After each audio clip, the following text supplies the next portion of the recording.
of the feels. I mean, it's all the emotion. Well, I think that's why Grant's been an emotional wreck today, honestly, is because it's really just driving home those emotions. I mean, he's been from happy to sad to weeping to crying to celebrating, all of the above today. And, it's thanks be to God that we have these emotions that we can use to understand what he did for us.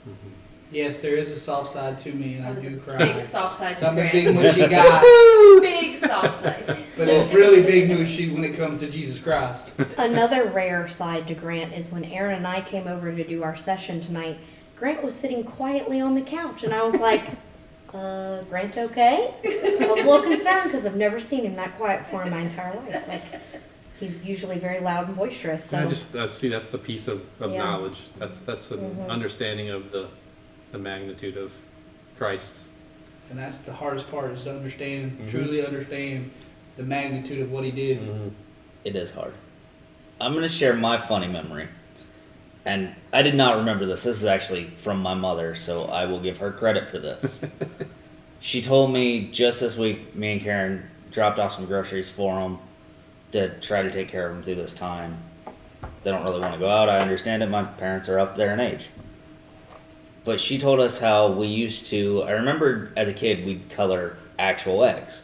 You hard boil them in water, you color them, and then you'd actually hide those eggs, not plastic eggs. And she goes, one time, someone forgot an egg in the lamp post at the front door at my grandparents' house. They found it the next year. Oh yeah. So that's my funny memory that was shared with me. That I remember. Oh yeah. It's that sulfur water that's just what we got to deal with. that's awful. They were in the city. They're a block behind the church. Oh, That's awful. But that was my funny memory. But something I'm going to point out to this wonderful crucifixion resurrection story that I want to point out. I'm actually going to read one verse back in Luke 9:23. Then he said to the crowd, "If anyone wants to be my follower, you must give up your own way. Take up your cross daily and follow me."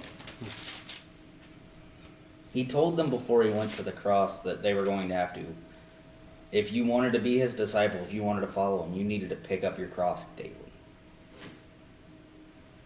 That's something that's really big and burden on my heart. Because I'm with Karen. I've seen The Passion once. I will not watch it again. It was a very tough time for me to get through. But he literally carried the thing he was going to be hung on all the way there until he couldn't carry it no more. He didn't make it to the end carrying his cross. They actually grabbed a man out of the crowd and said, "You carry this for him." That's how much he was beaten for us. That's why it really rings home when you read Luke 9:23. It tells you, pick up your cross daily. It's not something that he tells you to do lightly. But he commands us to do it if we are his disciples.